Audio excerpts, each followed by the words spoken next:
تلاوت کی ہوئی آیت آیت نمبر 9 ہے.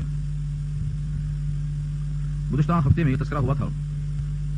بنی اسرائیل اس کا نام اسی واسطے ہے کہ اللہ نے ان کو مخاطب کرتے ہوئے یہ واضح کیا وَإِنْ عُدْتُمْ عُدْنَا کہہ کر کہ اگر تم نے سرکشی کی تو سزا دینے میں ہم پھر دوبارہ ایسا ہی کریں گے. 2 بار تم نے سرکشی کی تو تم پر تنبیہ کی گئی اور آئندہ دستور یہی رہے گا. اِنْ عُدْتُمْ عُدْنَا جب بھی تم شرارت کرو گے انجام ہی ہوگا. اور اس کے بعد اس قرآن کریم کو بحیثیت ہادی کے اللہ نے پیش کیا. ہادی کہتے ہیں رہنمائی کرنے والا. قرآن کریم کو اللہ نے بحیثیت ہادی کے اس آیت میں پیش کیا ہے. ان ھذا القرآن یہدی للتی ہی اقوم.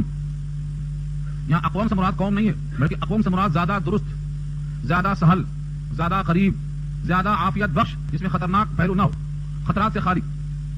تو 3 چیزیں. انا بے شک ھذا القرآن یہ قرآن یہدی ایسے راستے کی طرف رہنمائی کرتا ہے، ایسی ہدایت کرتا ہے. للتی ہی اقوم کہ وہ راستہ بالکل سیدھا ہے یعنی اسلام. تو اقوام میں 3 چیزیں رہنا ہے. ایک تو وہ اقرب ہو، طویل ترین راستہ نہ ہو. دوسرے اسہل ہو، مشکلات نہ ہو، پیچیدگیاں نہ ہو، کوئی گنجلک اور کوئی مشتبہ امور سامنے نہ ہو. تیسرے خطرناک پہلو اس کے اندر نہ ہو یعنی خطرات نہ ہو. تو خطرات نہ ہو، پیچیدگیاں نہ ہو، طول نہ ہو، اقرب ہو، اسہل ہو اور راستہ بہت عمدہ ہو. یہ 3 خوبیاں ہیں جو قرآن کریم کی رہنمائی میں حاصل ہوں گی. اس واسطے اس کو اقوام کہو، زیادہ درست، زیادہ سیدھا. اقوام اس میں تفضیل ہے. اس میں تفضیل کا مطلب یہ ڈگری ہے سپر، یعنی اس کے بعد اب کوئی اور راستہ نہیں ہے جو اس سے زیادہ اقرب، اس سے زیادہ اسہل اور اس سے زیادہ پرخطر نہ ہو یعنی محفوظ. دوسرا کوئی راستہ نہیں. جن کو چاہیے کہ وہ جنت میں جانا چاہتے ہیں وہ قرآن کریم کو اخذ کر لیں اور اس سے اسلام پر چلیں. وَيُبَشِّرُ الْمُؤْمِنِينَ اور یہ قرآن بشارت دیتا ہے ایمان والوں کو، مومنین کو بشارت. لیکن ان کے واسطے ایک شرط ہے اور وہ یہ ہے الذین یعملون الصالحات، جو مومنین کرتے ہیں عمدہ کام. اگر مومنین ہیں لیکن عمدہ کام نہیں کرتے ہیں تو بشارت ان کے لیے اولے مرحلے میں نہیں ہے، دھلائی کے بعد ہے. اور اگر مومنین ہیں اور وہ صالحین ہیں یعنی نیکیوں میں لگے ہوئے ہیں تو ان کے لیے بشارت براہ راست ہے بغیر دھلائی کی. ان لہم اجرا کبیرا، یبشر کا مفعول ہے. بشارت دیتا ہے ایمان والوں کو، عمل صالح کرنے والوں کو کہ ان لہم کہ ان کے لیے ہے اجرا کبیرا، بہت بڑا اجر. اجر کہتے ہیں بدلہ اور کبیر اس کی صفت ہے. اجرا کبیرا بہت بڑا. جس بدلے کو اللہ بڑا کہہ دیں اس کا اندازہ عام انسان نہیں کر سکتا. بہت بڑا. دنیا کے بیشتر انسان اجر کو بحیثیت اجرت کے جانتے ہیں. جتنا کام کیا اتنا محنتانہ یہ اجرت ہے. جب اس کو اللہ عطا فرمائیں گے تو وہ اجر ہے. آخرت میں بندہ اس اجر کا زیادہ مستحق ہوگا، زیادہ استحقاق اس کو ہوگا دنیا کے مقابلے میں. دنیا میں بہت سے انسان ہیں جو رحم کھا جائیں گے، ترس کھا جائیں گے، لیکن آخرت میں سوائے اس کے کہ اس کے پاس ایمان عمل صالح ہو اور کوئی ذریعہ اس کی نجات کا نہیں ہوگا. وَأَنَّ الَّذِينَ لَا يُؤْمِنُونَ بِالْآخِرَةِ اور بے شک وہ لوگ جو آخرت پر ایمان نہیں رکھتے، آخرت کیا چیزیں نہیں جانتے. ان کی نگاہ دنیا ہی میں، یہی مریں گے، یہی جئیں گے، یہی کھائیں گے، یہی پیئیں گے، یہی کی محنت کریں گے، یہی حاصل کریں گے، یہی دیں گے، یہی لیں گے، یعنی سب کچھ دنیا ہی ہے. ان کے سامنے آخرت کا تصور بالکل پھیکا دھندلا سا ہے. بہت سے لوگ تو آخرت کو مانتے نہیں اور جو مانتے بھی ہیں وہ بھی مشتبہ ہیں، کیا ہوگا کیسا ہوگا. بہت مشکل سے ان کو علم یقین حاصل ہے لیکن عین یقین حاصل نہیں ہو رہا. ان جس طرح آنکھوں سے دیکھ کر یقین پیدا ہوتا ہے ویسا یقین حاصل نہیں ہو رہا. جب آئے گا، جب دیکھا جائے گا. یہ کیا ہے؟ جب آئے گا جیسا آئے گا یہ سنا ہوا علم ہے. عین یقین کا مطلب آنکھوں سے دیکھ کر ماننا، شبہ نہیں ہے، تیار ہو کر جانا. تو جو آخرت پر یقین نہیں رکھتے بلکہ ان کو آخرت پر شبہ ہے، مشکوک ہے، وہ ان کے لیے اللہ نے فرمایا اعتدنا لهم عذابا علیما، تیار کر دیا ہم نے ان کے لیے ایسا عذاب جو المناک ہے. علیم سے عین نہیں ہے، الف سے علیم، المناک دردناک، بڑا مہلک ہتھیار. اللہ تعالیٰ نے ان کے واسطے سخت سزا رکھی. انسان کی فطرت یہ ہے کہ وہ جلدی کرتا ہے اور برائی کو اتنی تیزی کے ساتھ مانگتا ہے جتنا بھلائی مانگتا ہے تیزی کے ساتھ. کوئی بات خلاف طبیعت ہو گئی، مزاج کے خلاف ہو گئی تو شر اللہ سے مانگتا ہے. اس آیت میں اسی مضمون کو پیش کیا گیا ہے. وَيَدْعُ الْإِنسَانُ بِالشَّرِّ دُعَاءَهُ بِالْخَيْرِ وَكَانَ الْإِنسَانُ عَجُولًا. اور انسان مانگتا ہے لیکن سب انسان نہیں، بعض انسان. الانسان میں الف لام ہے، یہ تبعیض کے لیے ہے. بعض انسان مانگتا ہے بالشر، شر کو، دعاءه بالخیر، دعاءه سے پہلے کاف پوشیدہ ہے، کاف تشبیہ، اس کو ہم کہتے ہیں کدعائه بالخیر. اس کے خیر کی دعا مانگنے کی طرح شر کی دعا مانگتا ہے. جس طرح خیر مانگنے میں جلدی کرتا ہے ایسے ہی شر کے مانگنے میں وہ جلدی کرتا ہے. تو کاف تشبیہ یہاں پوشیدہ ہے اور اس کو حذف کرنے کے بعد اس کی بنیاد پر یہاں پر جو زیر آنا چاہیے تھا وہ بھی حذف ہوا. اور دعاءه اس کو کہتے ہیں منصوب بنزع الخافض. مفسرین کی اصطلاح میں کہتے ہیں منصوب بنزع الخافض، یعنی زیر دینے والی چیز کو نکال کر اس کو زبر دے دیا. کاف زیر دیتا، کاف کو نکال کر زبر دے دیا. یہ ہے اصل مضمون. کدعائه بالخیر، جیسے وہ اپنی دعاؤں میں خیر مانگتا ہے جلدی جلدی، ایسے اپنی دعاؤں میں شر بھی جلدی جلدی مانگتا ہے. کیوں؟ وکان الانسان عجولا، انسان ہے جلد باز. وکان الانسان عجولا، انسان جلد باز ہے. اس کی فطرت میں تعجیل ہے، تعجیل اس کی فطرت ہے. وکان الانسان، اور ہے انسان، عجولا، اجرت پسند. در حقیقت اس کے پیچھے ایک واقعہ ہے اور واقعہ وہ ہے، بعض کہتے ہیں نضر ابن الحارث کا واقعہ اور بعض کہتے ہیں عاص ابن وائل سامی کا واقعہ.